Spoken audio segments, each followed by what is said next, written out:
പിന്നെ ഇവിടെയാണ് മഹദൂദങ്ങളെ ജിന്നൽ ക്ലാസ് എടുത്തിട്ടുള്ളത്. രാത്രി സമയങ്ങളിൽ ജിന്നുകളിൽ വന്നിട്ട് പണ്ട് കാലത്ത് പ്രശ്നങ്ങൾ ഉണ്ടായിരുന്നു, ഇപ്പം കുഴപ്പങ്ങളൊന്നുമില്ല.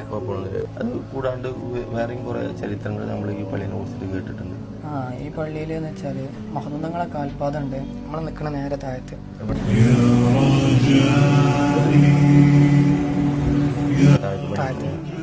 മേൽഭാഗത്തായിട്ട് എന്ന് വെച്ചാല് പണ്ട് കാലത്ത് മഹദൂദങ്ങൾ പുറത്തൂടെ പോയി വരുമ്പോൾ ആ കാലോടുക്കാട് കയറിയതാണ്, ആ പലകമ്മ ഷോട്ടിയിട്ട് കയറിയതാണ് എന്നാണ് പറയപ്പെടുന്നത്. അപ്പോൾ അങ്ങനെ കയറിയപ്പം അപ്പോൾ ഈ ആശാരി പറഞ്ഞിങ്ങനെ വന്നത് അതവിടെ കടന്നോട്ടെ എന്ന് പറഞ്ഞു. അപ്പോൾ ആശാരിതങ്ങൾ അത് ഒരു ബഹുമാനത്തിന് വേണ്ടിയിട്ട് ആ പലക തിരിച്ചിട്ടതാണ്, നമ്മളാരും ചവിട്ടുണ്ടെന്നുള്ളതിൽ തിരിച്ചിട്ടതാണ്.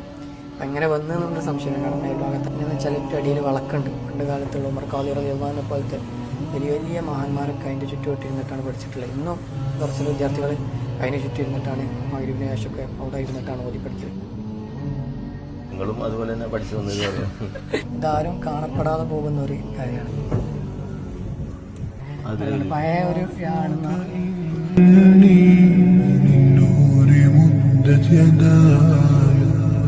نزعت أسرار قلبي وجئت ألقي أسايا رباه عفوك